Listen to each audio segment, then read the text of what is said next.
you. Your number one question that you have asked is, Whaley, what is the Electoral College? Miss Whaley, will you write me a letter of rec to the college I'm applying to? What college are you applying for? The Electoral College! I hear they have really great parties. The Electoral College is a process. It is not a place. It is the process in which we select our president. When Americans vote in the general election, they are casting their votes for a slate of electors. A common misconception that people in America often have is that they are voting directly for the presidential candidate. But in reality, when you vote in a presidential election, you are voting for the electors. It is then the electors who vote for the president and vice president.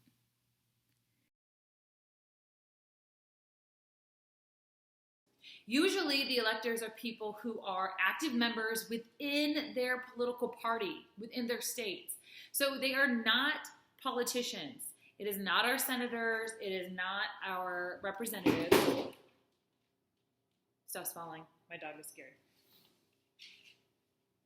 Stitch could be an elector. Not really. Each party gets to choose their electors because according to our system of federalism, elections are actually ran at the state level. All right, so there are usually people who have a long, loyal history to their party, and they typically have had some sort of leadership within the political party. But state laws vary on how the electors are selected. But typically you can say that somebody who is an elector for the Electoral College identifies and represents their political party.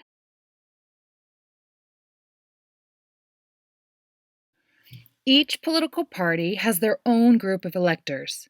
In California, the Democrats have chosen 55 electors, and the Republicans have chosen their own 55 electors. Once all of the state's votes are counted after the general election, only the electors from the winning party get to cast their vote. In this instance, Hillary Clinton will receive all 55 electoral votes from the state of California. Donald Trump will not receive any. So California has a winner-takes-all system, meaning that whatever candidate wins the popular vote in the state receives all 55 electoral votes. Hillary won the popular vote in California, which was not surprising, so she gets all 55 electoral votes. The goal in this process is to reach 270 electoral votes. Oh, is this why it's called the race to 270? Wait, what, a race? Like a 5K? The meeting of the electors takes place on the first Monday after the second Wednesday in December after the presidential election. The electors meet in their state and cast their votes for president and vice president on separate ballots. The votes are then recorded. Votes are then sent to Congress and counted on the 6th of January in the following year. Wait, Santa and I are confused. We vote in November and Congress doesn't tally the vote until January? I mean, seriously, the voice will tell us live who just got kicked off. Like, they tally their results right away. You can now get online and follow Santa on Christmas Eve all the way through Christmas morning. You can see where in the world is Santa. Not Carmen Sandiego, but Santa. So can somebody please explain to me why we vote in November and the president isn't announced by the Electoral College and Congress until January? January.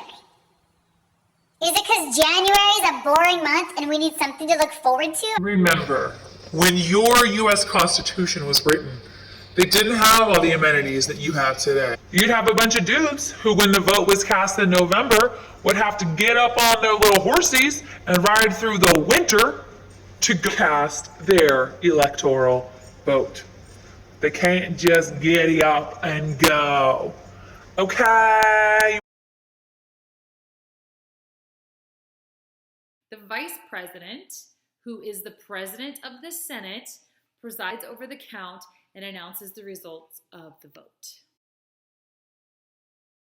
The Electoral College is a process in which we select our president. The electors are people who are active members within their political party. December 19th is when the state's electors get together to cast their votes, and then they actually don't get counted until January 6th of 2017. So that is when we will officially know whether we have faithless electors or not. Why? Why would the Founding Fathers create such an institution? How come they didn't think the popular vote was perfect?